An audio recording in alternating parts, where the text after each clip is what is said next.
शेवटी जाणून घेऊयात ग्लासगो राष्ट्रकुल क्रीडा स्पर्धांबाबतची महत्त्वाची घडामोड. ग्लासगो राष्ट्रकुल क्रीडा स्पर्धेचं सूप वाजलं आणि पदक तालिकेत भारताच्या नावासमोर संख्या होती 39. पहिल्या नजरेत ही पदक संख्या थोडी कमी वाटू शकते, कारण 4 वर्षांपूर्वी बर्मिंगहॅममध्ये भारतानं तब्बल 61 पदकांची कमाई केली होती. मग यंदा एवढी घट का?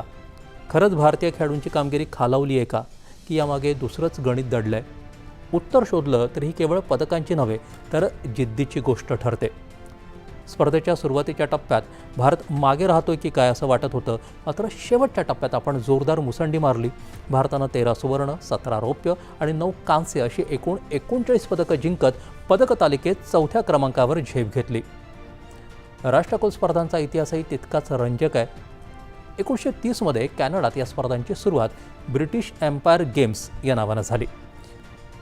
त्यावेळच्या ब्रिटिश साम्राज्याच्या अखत्यारीतले आणि पुढे राष्ट्रकुलात सहभागी झालेल्या देशांमध्ये क्रीडा मैत्री वाढावी हा त्यामागचा उद्देश होता. काळ बदलला, साम्राज्य संपलं आणि अनेक देश स्वतंत्र झाले. स्पर्धेचं नावही बदललं आणि त्याला कॉमनवेल्थ असं म्हटलं जाऊ लागलं, म्हणजे आपली राष्ट्रकुल स्पर्धा. भारत 1934 पासून या स्पर्धेचा भाग आहे. आज राष्ट्रकुल स्पर्धा म्हणजे अनेक देशातल्या सर्वोत्तम खेळाडूंना एकत्र आणणारा प्रतिष्ठेचा क्रीडा महोत्सव मानला जातो. आता पदकांच्या आकडेवारीकडे पुन्हा वळूया. 2022मध्ये स्पर्धेत 19 खेळ होते. यंदा ग्लासगोमध्ये ते थेट 10 वरती आलेत. आणखी महत्त्वाची गोष्ट म्हणजे कुस्ती, बॅडमिंटन, नेमबाजी, टेबल टेनिस, हॉकी आणि क्रिकेट भारताची पारंपरिक ताकद असलेले खेळच यंदा नव्हते. 2022मध्ये भारताला या खेळांमधूनच तब्बल 30 पदकं मिळाली होती. खेळाडूंचं पदकही त्यावेळच्या तुलनेत 210 वरून 123 वरती आलं आहे. म्हणजे जवळपास 100 खेळाडू कमी, तरी भारतानं 39 पदकांची कमाई केली. स्पर्धेपूर्वी 31 पदकांचा अंदाज व्यक्त केला जात होता. भारतीय खेळाडूंनी तो मागे टाकला. यंदाची स्पर्धा खऱ्या अर्थानं गाजवली भारतीय मुष्टियोद्ध्यांनी. 14 मुष्टियोद्ध्यांपैकी तब्बल 10 जणांनी पदकं जिंकली. त्यात 7 सुवर्ण आणि 3 रौप्य पदकांचा समावेश आहे.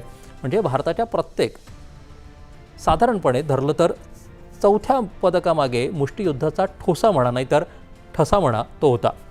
जॅस्मिन लंबोरिया, लवलिना बोरगोहेन, साक्षी, प्रीती पवार आणि अंकुश पंघाल यांनी रिंगमध्ये प्रतिस्पर्ध्यांची दाणादाण उडवली. भारत तोलनात मीराबाई चानूनं सुवर्णपदक जिंकलं. जुदोमध्ये अस्मिता डे आणि हर्ष सिंग यांनी इतिहास रचला. पॅरा क्रीडापटूंनीही जिद्दीची सुवर्णछाप उमटवत भारताच्या यशात मोलाची भर घातली. ग्लासगोनं एक गोष्ट स्पष्ट केली: पदकांची संख्या हा यशाचा एकमेव मापदंड नसतो. स्पर्धेचं स्वरूप बदललं, संधी कमी झाल्या, खेळाडू कमी होते, तरीही भारतानं अपेक्षेपेक्षा सर्वच कामगिरी केली. हा आत्मविश्वास आता आशियाई स्पर्धांमध्ये कसोटीला लागेल. 2030च्या राष्ट्रकुल स्पर्धेचं यजमानपद भारताला मिळालं आहे. मायदेशात ही यशोगाथा आणखी उजळून निघेल असा विश्वास क्रीडा जगतातून व्यक्त होतोय. कधीकधी आकडेवारी पूर्ण कथा सांगत नाहीत. त्यामागचा संदर्भ समजून घेतला की मग यशाचं खरं मोल लक्षात येतं.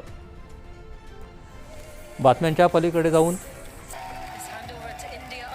over 3 acts, taking you on a journey.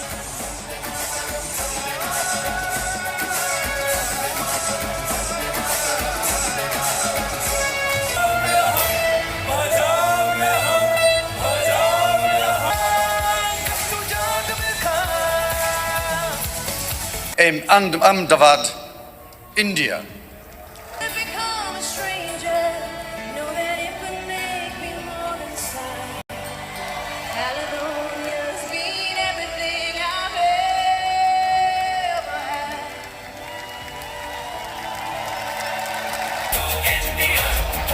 Ahmedabad 2030, where the world comes